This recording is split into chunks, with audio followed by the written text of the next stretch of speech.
So is that one of the passions that keeps you? Is that one of the things that keeps you passionate about teaching after all these years? Yeah, absolutely, absolutely. And it goes back to like you asked, how do you make engineering more human, right? Yeah, how do you make engineering more human? It's about the impact that you have on people, like ultimately. And for me, with teaching, it's very much the same way.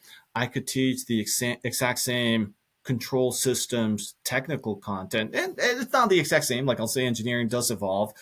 There's new technologies coming out that you're incorporating, sure. So, but even if it were mainly the same core technical content, you're working with different people. Every time the person that you have in front of you is faced with different challenges, has different hopes and dreams, and you're going to help them unlock something different within themselves. So I, yeah, like someone asked me, oh, so you teach engineering. I'm like, no, I teach people. I teach people. I teach engineering to people, yes, but it's very much like the human aspect to me is the most important one.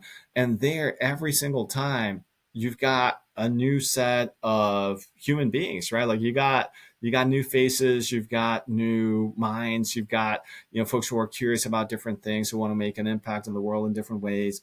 Um, and to me, being able to connect with that human dimension is what I'm very confident and optimistic that I've been professor for 16 years, and for a long time going forward, like I don't see myself getting bored of it, because again, if it were strictly about the subject matter, then yeah, potentially I could get bored of teaching, circuits, or teaching controls, or what have you.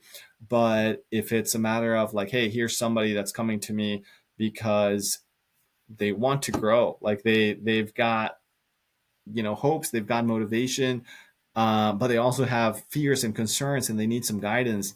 Hey, to me, that's something where, like, every single year it's fresh and different, and every single year, like, I know that I'm being of service to somebody else, and yeah, that I'm passionate about. That's awesome. So I just have one more question for you, but before we get to that question, I want to come full circle on how we started this conversation with my son and his decision to go to Elizabethtown. Mhm. So he enrolled there in 2016, the fall of 2016. And just to complete the story, he graduated in 2020, which happened to be the COVID year. So didn't actually get to walk across the stage and all that stuff. We sat on the couch in our living room and watched his name scroll across the TV screen, which was unfortunate. But Yep. he learned another level of resilience, as did his entire class that year. And he graduated with a degree in Yes. mechanical engineering. So he's Mhm. now an engineering manager at an international company, and he owes his success to the education he received at Elizabethtown College and the mentorship from professors like you and Dr. Atwood and Dr. Reed Daly and all the others who were involved. So I want to say from the bottom of my heart, I really thank you and appreciate everything you did for him and all the other students who come in contact with you. Well, thank you so much for sharing that, Mel. And that's why we do what we do. I know that I have spoken in the first person singular through most of it, and say like I have this, but I know that I can speak for my colleagues here as well.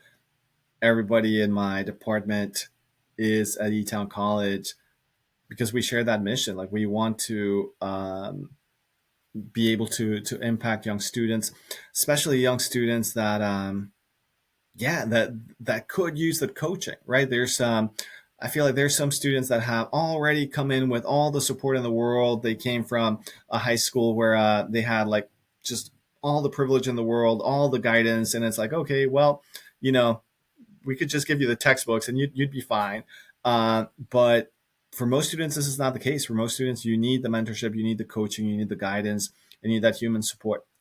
So yeah, I know for all of us at eTown, it's something we're really, really passionate about, and I'm yeah delighted to hear that. I'm really grateful to you, Mel, for sharing that. And Damon, if you're listening to this, congratulations. I'm hella proud of you.